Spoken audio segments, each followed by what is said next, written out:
It's my pleasure to welcome you to this very special occasion, the conferral of the second MacArthur Award for International Justice on Richard Goldstone. I'm Jonathan Fanton, president of the MacArthur Foundation. I had the pleasure of meeting many of you earlier, but for those who have just joined us, a special welcome.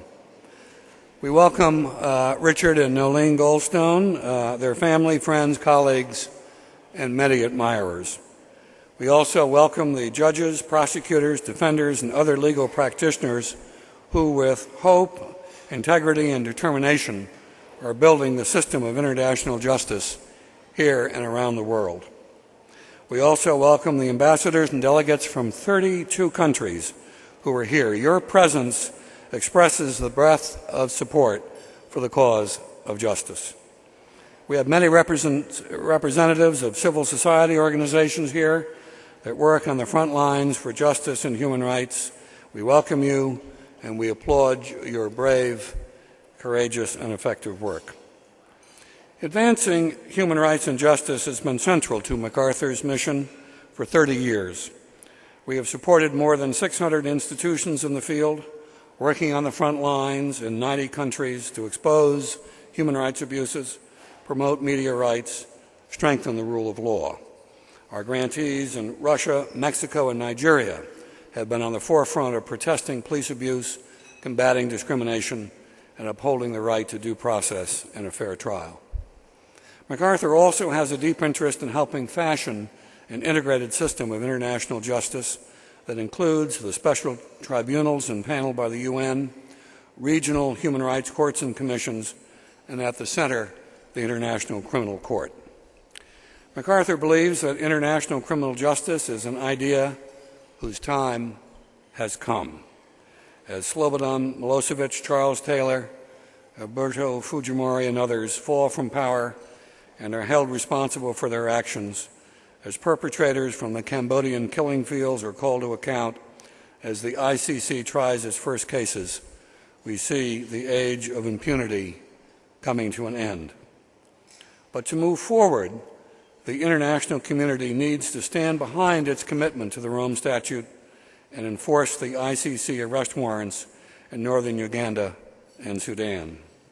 We have seen, notably in the case of Omar al-Bashir, a reluctance among some states to honor their obligations, but now is the time for us, those of us in this room, committed as we are to the system of international justice, to call upon the nations of the world to bring Joseph Kony, Ahmed Mohamed Haroun, Ali Khashoggi, and Omar al-Bashir to the Hague. Only then can we say with confidence that a new era of accountability has taken hold.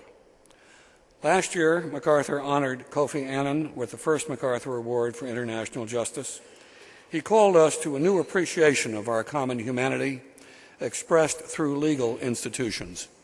Pause for a moment to hear his words. Our understanding of international law has profoundly changed. State sovereignty is not an absolute good in itself, but an instrument which has value only insofar as it is used to protect human life, to ensure respect for human dignity, and uphold human rights. This, in Kofi Annan's words, is the rationale for an effective system of international justice, not to infringe on the rights of nations, but to uphold the rights of all their citizens. And those rights depend on governments that fulfill their responsibilities to their own people. The world has begun to acknowledge that when states persecute or fail to protect their citizens, there is a moral obligation to act. MacArthur was proud to play a small part in establishing the responsibility to protect, a new norm that commits the international community to take steps to prevent genocide and mass atrocities. Insisting on accountability helps prevent acts of gross inhumanity. Indictments, public trials, and appropriate sentences send a powerful message to those who would commit horrible crimes. There is no place to hide.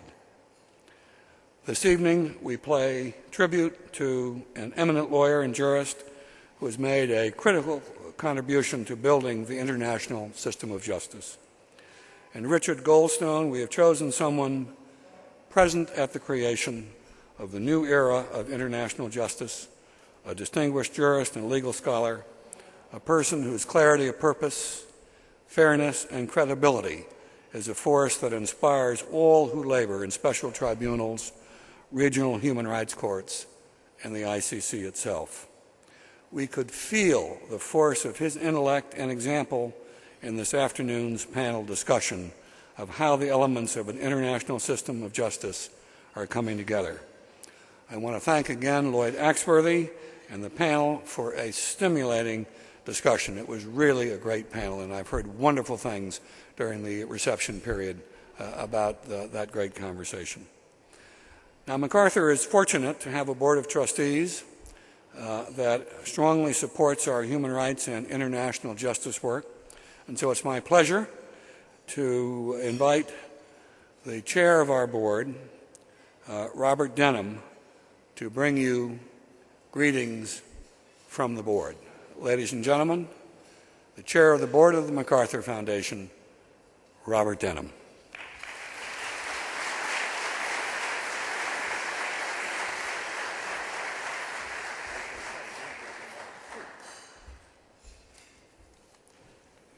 Thank you, Jonathan, and good evening. The board of the MacArthur Foundation is proud of the Foundation's work in human rights and international justice. Occasions such as this remind us of the progress in creating instruments of justice that are moving the world from an age of impunity to an era of accountability. Foundations can't do everything well, so it's important that because foundations can't do everything, it's important that they do a few things very well. And one of the things that MacArthur has most tried to do well under the leadership and with the commitment of Jonathan Fanton as president has been to build support for the international justice system. The MacArthur board established the International Justice Award to honor those who are leading the international justice movement and to stimulate thoughtful exploration of the challenges that lie ahead. We are interested also in how the international justice system can help improve the quality of justice in national systems. Richard Goldstone has made an immense contribution to the system of international justice. He continues to provide thoughtful and balanced analysis, and he is a persuasive voice for humanitarian law in the councils of the world. We are privileged to have him tonight as our honoree. The MacArthur Board acknowledges the role of civil society in monitoring abuses, protecting the vulnerable, and bringing cases forward to human rights commissions and courts. We invite each recipient of our award to recommend courageous and effective organizations for MacArthur's support. I am pleased to announce tonight 5 outstanding organizations that were recommended by Justice Goldstone. I would ask their representatives to stand as I announce their names, and please hold your applause until all have been announced. First, the International Center for Ethics, Justice, and Public Life at Brandeis University. They will use their grant to encourage dialogue among judges across the national, regional, and international systems. The International Bar Association, based in London, will use its grant to monitor significant trials in which there are grounds to suspect that due process or fairness will be violated. The International Center for Transitional Justice in New York City will use its grant for its prosecutions program, which assists tribunals and other models for international justice. And the Institute for Historical Justice and Reconciliation in The Hague will use its grant to establish reliable and impartial records of persistent conflicts. Finally, Physicians for Human Rights in Cambridge, Massachusetts will use its grant to document human rights abuses and war crimes in Darfur. MacArthur applauds Justice Goldstone's selections. We're honored to support these fine organizations and their important work.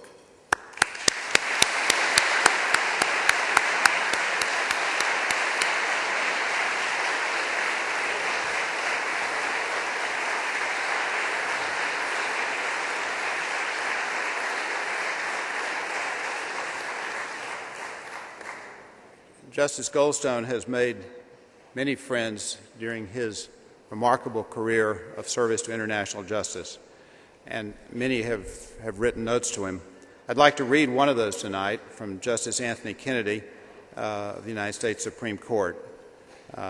He writes in part, "Dear Richard, by your life and career and dedication to the cause of justice, you set an inspiring standard for judges in all the nations that seek to come ever closer to the idea and the reality of the rule of law. Thank you for giving all of us renewed dedication as we seek better ways to teach that law and freedom must be inseparable." The formal part of the evening is going to come after dinner. It will begin with a short film about Richard Goldstone and international justice. For now, let's enjoy each other's company as a family of friends and colleagues who share common values of respect for international justice and human rights. Thank you. We now come to the moment we've gathered for, the conferral of the MacArthur Award for International Justice. Let me now read the citation. Courageous champion of human rights, respected pioneer of international justice, renowned litigator, jurist, and scholar. Galvanized by a passion for the rights of all people since your student days opposing apartheid in South Africa, you embody the highest values of the law and demonstrate its power to restore ravaged societies.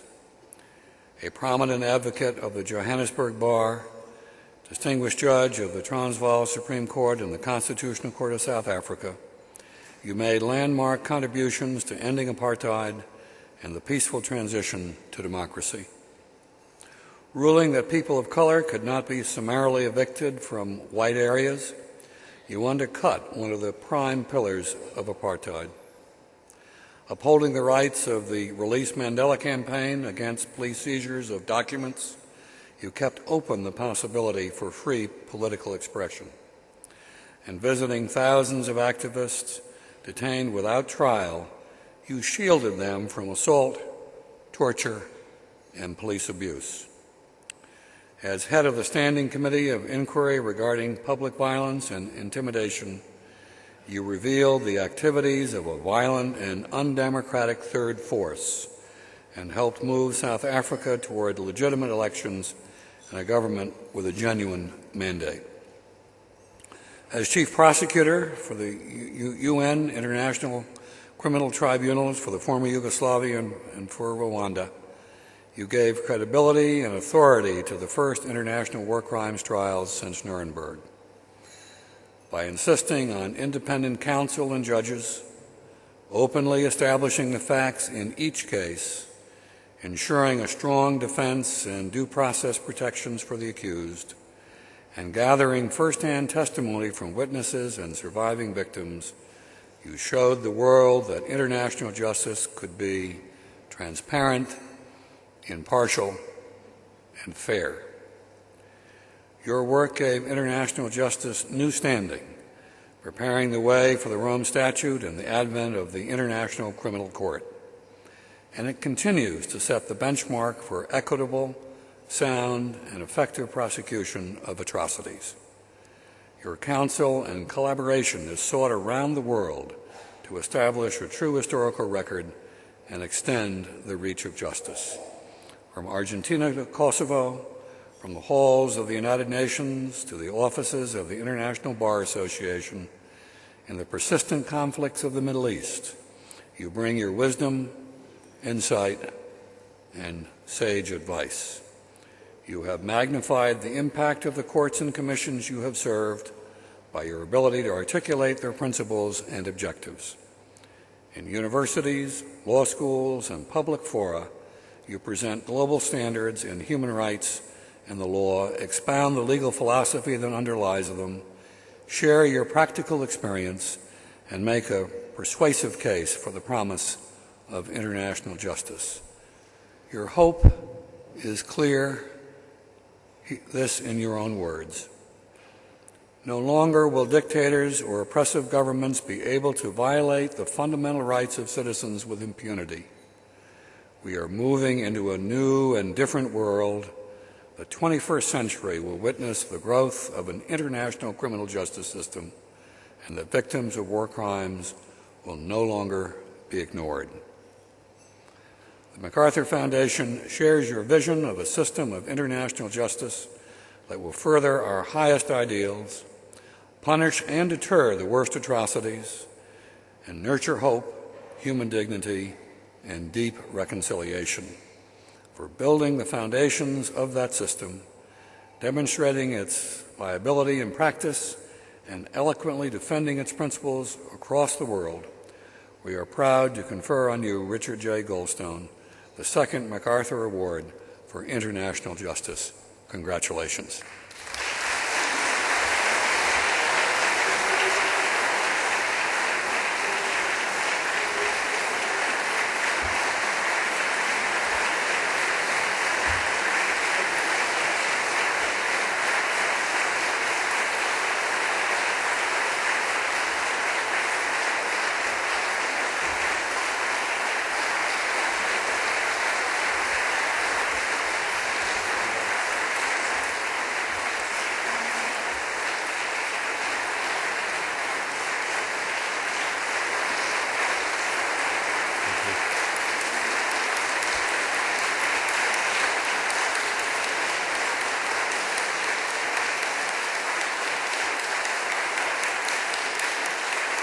Thank you very much.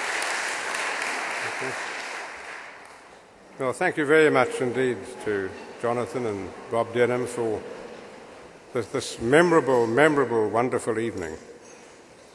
I recall as if it was yesterday, it's almost exactly a year ago, in May of 2008, that my wife Nolene and I enjoyed the privilege and excitement of attending the first award ceremony of the MacArthur Foundation Award for International Justice in New York. And it was conferred, as you have heard, on the former Secretary General of the United Nations, Kofi Annan. It was a sparkling affair, not dissimilar to the one that we're enjoying this evening.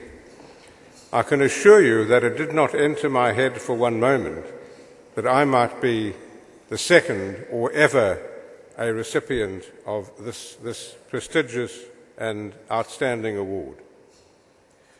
I shall never forget my astonishment and delight when I received a call from Jonathan Fanton in July of last year. We were on vacation in France, and he informed me on the telephone that I had been chosen by the board of the MacArthur Foundation to receive the second International Justice Award. The most difficult part of what he told me was that I had to keep it confidential until it was made public in October. So I had to keep this confidential for some months, and that was very difficult. I must confess that I couldn't resist telling my wife and my mother that this award was on the way. I couldn't help but reflect when receiving that news. I couldn't help reflect on the unexpected, unusual trajectory of my life in the last 15 years. At the Johannesburg Bar, I practiced exclusively commercial law, corporation law, some patent work, a bit of tax work.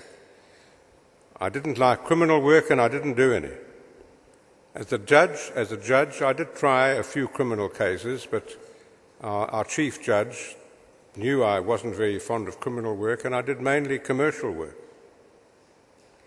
It's true that between 1991 and 1994, I investigated violence in South Africa, and especially, as Jonathan Fanton mentioned, the violence perpetrated by police authorities against black South Africans protesting the indignities and oppression of the apartheid system. I'd never been a prosecutor. I had no knowledge of international humanitarian law, and I knew very little about the former Yugoslavia.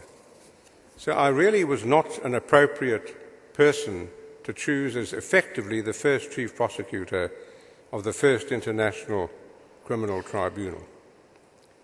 How did it happen? Well, it was politics. and that shouldn't surprise many people in this room. The Security Council, when it set up the Yugoslavia Tribunal, the ICTY, in May 1993, decided that it would involve the General Assembly in the selection of judges. So the Security Council chose a shortlist of 22 for the first 11 judges, and the General Assembly chose 11 from the 22. But for the prosecutor, for the chief prosecutor, the Security Council decided, because of the political sensitivity of the position, it would elect the chief prosecutor. And unusually it decided that it would do so by consensus. There would have to be unanimity. So in effect there were not 5 vetoes, there were 15. And the first prosecutor, in fact, was selected in September, October 1993, and he was the then Attorney General of Venezuela.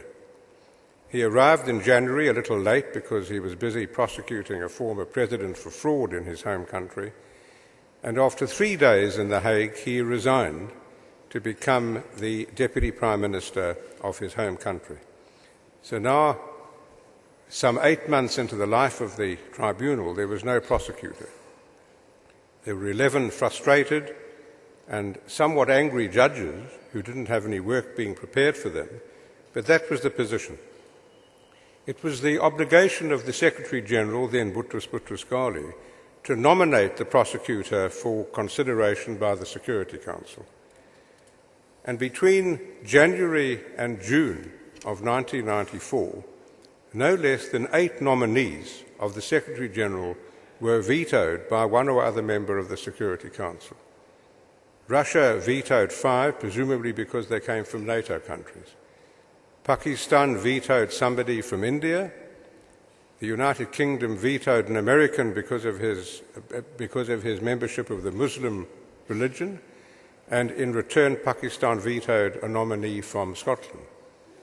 So this was the politics that was going on between January and June of 1994, while the victims, let me add as a footnote, were waiting for justice. And the then president of the tribunal, Antonio Cassese, attended a human rights conference in Paris. And a bright French judge who I'd met once suggested to President Cassese that it was July 1994, beginning of July, Nelson Mandela had just been elected the first democratic president of South Africa, and the French judge said to Cassese, if you can find a South African who has the approval of Mandela, nobody on the Security Council would dream of vetoing. And I had been investigating violence, and I got a message, a fax from President Cassese asking me if I was interested in this position. Well, really I wasn't. I put it aside with a sort of smile on my face. I wasn't the person to do this job. 2 people had a different idea. One was my wife, who thought it was a good idea to get out of our security situation in South Africa and spend a couple of years in Europe. But because of the reasons I've given you, I didn't think that that was a persuasive reason. But hardly had I told her that I didn't think it was a good idea, then my telephone rang in my chambers at the courthouse, and it was President Mandela. He said he understood that I'd received this invitation. He said, I've just been speaking to the Secretary-General, and he said, we've decided at the Cabinet this morning that we would like you to be on the Constitutional Court, our new first ever Constitutional Court. And I said, well, that's fantastic, that's a life's dream. But he said, we've also agreed that we'll amend the Constitution to make it possible for you to take 2 years leave of absence from the court and become the chief prosecutor of the Yugoslavia Tribunal. And before I could say anything, he said, I hope you don't mind, but I've told the Secretary-General that you'll do it. Well, it was one thing to upset my wife, but to refuse any request, and especially in those terms from Nelson Mandela, I don't believe is possible for any human being to do. So off I went to The Hague on a very steep learning curve. I had to learn about humanitarian law, I had to learn about prosecuting, and I had to learn about the former Yugoslavia. And that was all very difficult. From the start, let me say that I had the strong encouragement and assistance from non-governmental organisations. International and domestic human rights groups obviously wanted the ICTY to succeed. They played a wonderful role, and I will always be grateful to them for it. The MacArthur Foundation, too, as you've heard earlier today, has played a signal role in support of international criminal justice. In particular, the MacArthur Foundation has supported the crucial efforts of NGOs, of non-governmental organisations, that have given support and encouragement for the work of the two ad hoc United Nations tribunals for Yugoslavia and Rwanda. And since then, for the mixed tribunals, and more recently, and in particular, the International Criminal Court. There is today a new and growing international judiciary. Over 300 judges who preside over international and transnational courts. This would have been unthinkable a little more than a decade ago. These judges have their own problems, and unusual opportunities that are not open and available to domestic judges. The Centre for Ethics, Justice and Public Life, located at Brandeis University in Boston, one of the 5 organisations to which the chairman of the board mentioned, is playing the leading role in bringing together many of those judges at a series of colloquia where these judges are able to discuss amongst themselves their common concerns, their interests, their problems in a congenial and confidential setting. And I must say it's wonderful in this audience to see so many alumni of the Brandeis Institute for International Judges. The MacArthur Foundation, too, was responsible for the International Bar Association, the second of the 5 organisations, in setting up a monitoring and outreach unit for the International Criminal Court here in The Hague.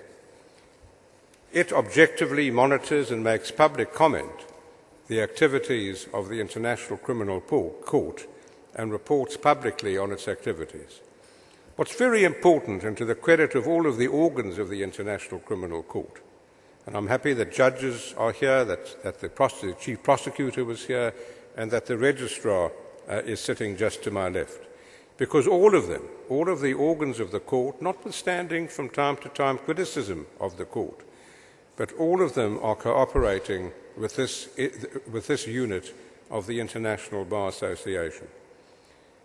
The International Bar also, through its 195 constituent bars around the world, is able to educate lawyers and lawmakers about the importance and the role of the ICC.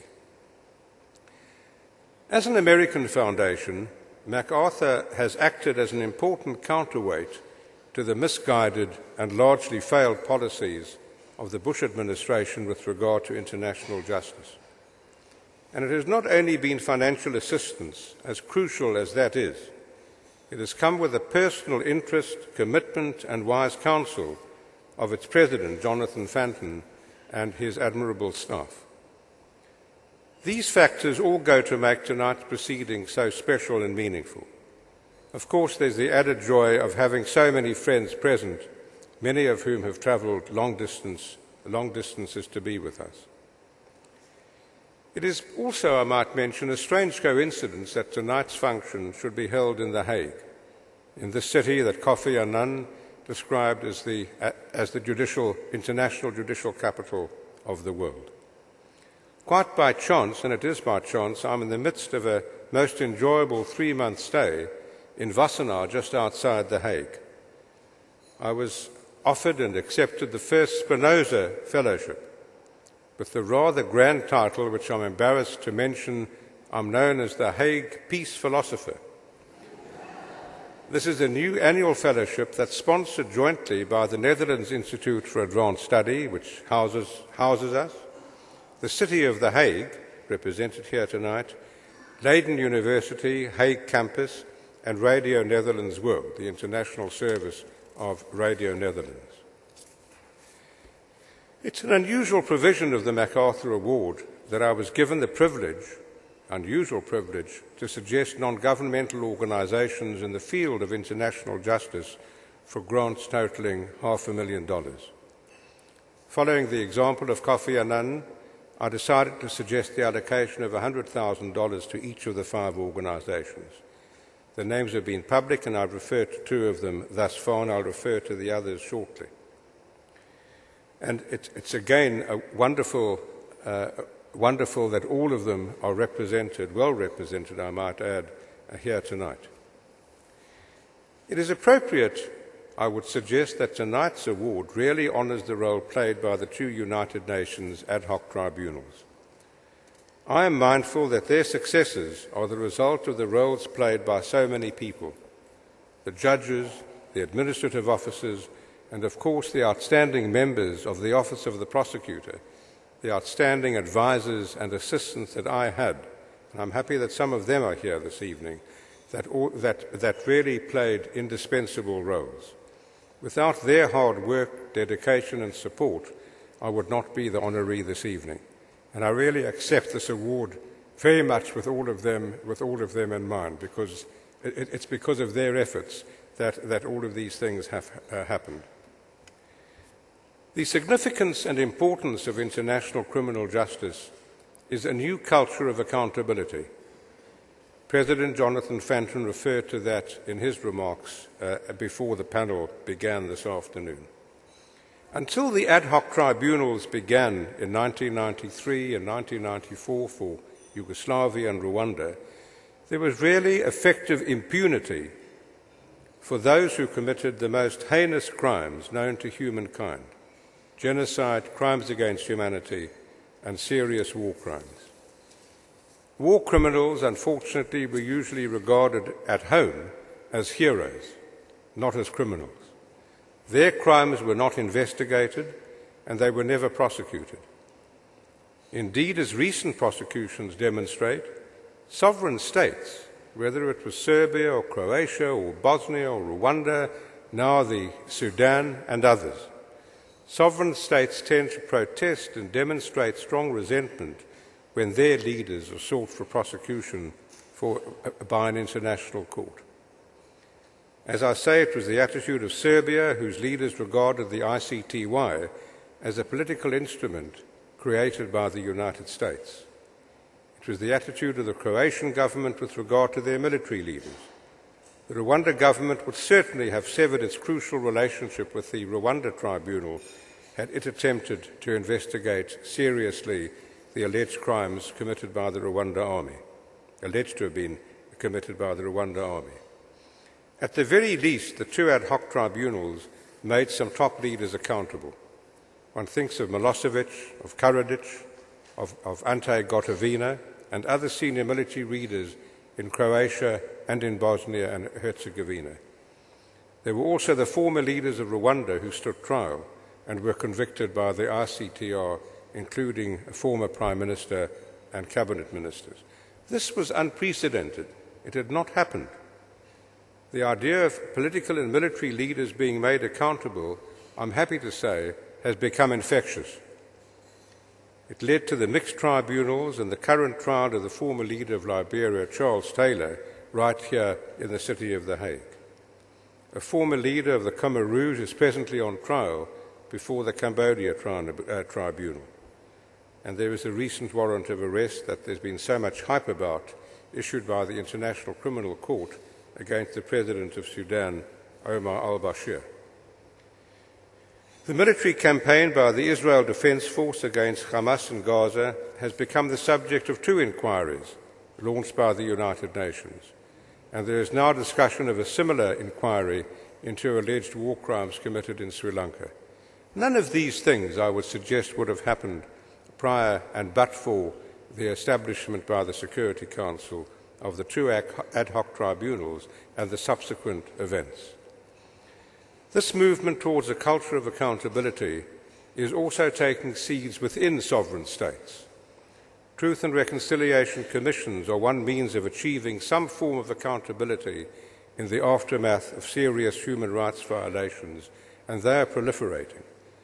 I invite you all to look at the website of the International Centre for Transitional Justice, 3rd of the 5 organizations, and you will see the number of countries that are involved in Truth and Reconciliation Commissions. There are other approaches to dealing with fraught and disputed history, and you will find reference to them and trying to get agreement on disputed history if you look at the website of a young non-governmental organisation now based in Salzburg and in The Hague, known as the Institute for Historical Justice and Reconciliation. In the United States, there is today a controversial but healthy debate as to whether steps should be taken to establish the responsibility of leaders in the Bush administration for torture of persons subject to US control.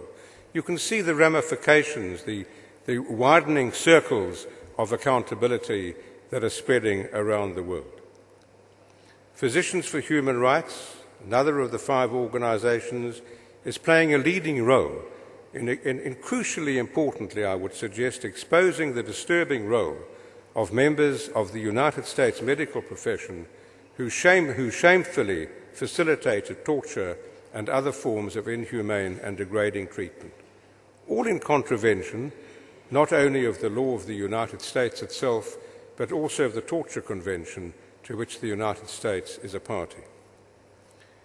A few years ago, there would have been disbelief at the idea that before the end of the first decade of the 21st century, well over half the members of the United Nations would have ratified the Rome Statute, thereby making their nationals amenable to the jurisdiction of an international criminal court. As I've mentioned, in this area, the MacArthur Foundation is playing a crucial role. There are a significant number of leaders around the world who feel less secure than they would have a few years ago. Some are no longer able to travel freely. I would refer to President al-Bashir of Sudan. He was unable to attend the recent inauguration of President Zuma of South Africa because the South African government, I would suggest to its great credit, and certainly with a great feeling of pride on my part, informed the Sudanese ambassador in Pretoria that if President Bashir came to the inauguration, he would be arrested and sent for trial to The Hague, to the International Criminal Court, because that was South Africa's obligation under the Rome Treaty. And this from a government that wasn't happy at all about the arrest warrant. There are a host of countries to which President Mugabe would not be allowed to travel. I would suggest that there are even some in the United States administration who I would advise to think twice before visiting a number of European capitals. Of course, one cannot get away from the political hurdles in the way of the development of international justice and the culture of accountability that it establishes. Without the cooperation and assistance of governments, the whole endeavour will fail. All international prosecutors, without exception, have faced the wrath of politicians for the timing of the issue of indictments. I suffered that fate when Karadzic and Mladic were indicted, whilst the Balkan War was still raging. My successor, Louise Arbour, suffered that fate when she indicted Milosevic during the NATO bombing campaign over Kosovo. David Crane, the chief prosecutor of the Sierra Leone Tribunal, had similar criticism when he unsealed the indictment of the Special Court for Sierra Leone in respect of Charles Taylor. I need hardly remind you in this audience of the storm of criticism that has erupted in the wake of the issue of the warrant of arrest against President Omar al-Bashir of the Sudan.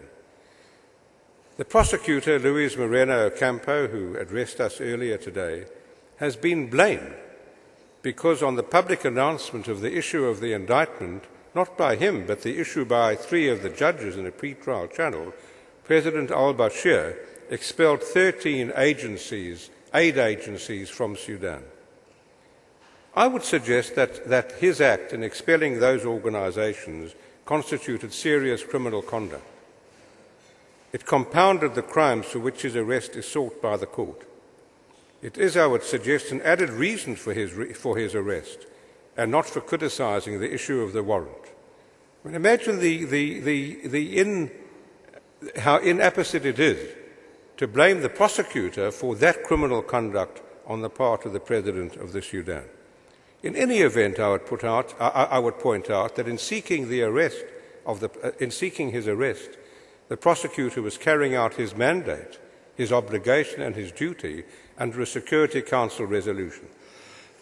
And in issuing the warrants, the judges were doing their duty. To achieve wide acceptance, a culture of accountability must be based on principles of equality and fairness. That is the challenge we all now face. It is not satisfactory that all of the situations before the ICC come from Africa. As we have heard from the prosecutor more than once, the situation on other continents are likely in the future. It is not satisfactory that the accountability of Israel for its recent military campaign in Gaza, sought by some members of the United Nations Human Rights Council, should be partial and should not be even-handed. The terms of the resolution of the Human Rights Council of April of this year appear to me and to many others to be precisely that, partial and biased. That was the view, certainly, of the members of the European Union represented on the Human Rights Council, and others. It was the reason that initially I was not prepared to accept an invitation from the High Commissioner for Human Rights and the President of the Human Rights Council to head a fact-finding mission on Gaza. When I wrote these remarks, I was not aware at all that the President of the Human Rights Council, Ambassador Martin Ohiamobi of Nigeria, would be present with us, let alone sitting next to my wife at dinner this evening. I indicated to him, to Ambassador Ohiamobi, that I could not agree to head the mission unless alleged war crimes and human rights violations on all sides were subject to the investigation. He decided I would suggest courageously that what I wanted was implied in the resolution and that he would make it absolutely clear in the mandate that he was prepared to give to this mission that it would be an independent, even-handed and unbiased investigation. He was true to his word, and the mandate that the 4 members of our mission have accepted, I quote, is to investigate all violations of international human rights law and international humanitarian law that might have been committed at any time in the context of the military operations that were conducted in Gaza during the period from 27 December last year to 18th January this year, whether before, during, or after. Clearly mandating us to investigate alleged war crimes committed on all sides, whether in Israel, in Gaza, or in the occupied territories. Ambassador Ohiamobi, in what I've learned to appreciate is his very open and transparent personality, explained the mandate he'd given to us, to the Human Rights Council, in plenary session. And it was not objected to. It was accepted certainly by the silence of the members. We on the mission took this further. 2 weeks ago in Geneva, we discussed explicitly our mandate and how we understood it with the ambassadors of all of the countries that proposed this resolution before the Human Rights Council. It included the Arab League, Yemen, Cuba, and the United Arab Emirates. And at first they weren't too happy about it, but at the end of our discussions they accepted it with absolutely a good grace. And I would suggest that this is a new departure for the Human Rights Council in following the lead and following the advice of its president. That an even-handed mandate was given to the mission is an important step in the right direction. I hope it is an indication of a direction that the Human Rights Council will continue to follow. It is encouraging, of course, that the United States has ended its boycott of the Human Rights Council, has taken up a seat on the Council, and will attend its first meeting in a few weeks from now. I would suggest that the engagement favoured by the Obama administration, rather than the isolation of the Bush administration, is the appropriate way forward. The United States is crucial in building an international culture of accountability. It is not by chance that the most powerful nations still outside the ICC tent are the most powerful nations. Not only the United States, but China, Russia, India. The powerful have an instinctive aversion to outside scrutiny, and without their inclusion, the weak nations have a compelling excuse to avoid scrutiny and accountability themselves. This brings me in conclusion to the place of the rule of law in the international community. It has now become axiomatic that no nation can claim to be a democracy without recognizing and implementing the rule of law. All within a state have to be subject to the law, whether the powerful or the weak, the rich or the poor. There have to be open and independent courts whose decisions are accepted and respected and implemented by the executive. And not least, the laws must, to the extent possible, be certain and understood by all those subject to it. These principles of the rule of law are not easy to apply in the international community. Within states there is a sovereign power. In democracies, a legislature. There is no equivalent sovereign power in the international community. However, when you think about it, international law, although not the product of one sovereign authority, is becoming wider in its reach and its acceptance by states week by week.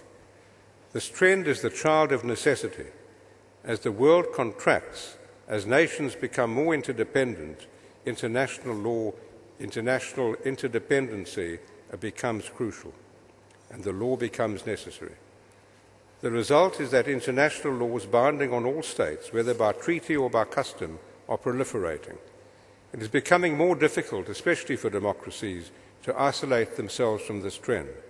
It's well illustrated by the United States now taking active steps to end its relative isolation and its diminished prestige and power that resulted from the isolationist policies of the previous administration. I would suggest that democracies will continue along this path. The movement will not be seamless, and it won't be easy, and it won't be accompanied by the speed that you and I would wish. However, as the movement becomes more prevalent, there will be increased pressure on undemocratic regimes to join the club and make its laws and practices consistent with international law. We can now begin to dream of a world in which the Rome Treaty is ratified by all members of the United Nations. In that world, and I do dream about such a world, there will be no place for war criminals to hide. For the first time, there would be effective deterrence of war crimes. The role in all this of non-governmental organizations has been and will continue to be of crucial importance. Without their advocacy, without their naming and shaming, without the courage of their workers who do not hesitate to put themselves in situations of danger, we would not have this movement of accountability to which I have referred. Their ceaseless lobbying of political leaders, their missions and reports are no longer capable of being ignored by the lawless or by the lawmakers. It is in that context I say to you, my friends, that we should applaud the vision and programs of the MacArthur Foundation. Their role in this endeavour makes me so very proud to accept this award. Thank you very much.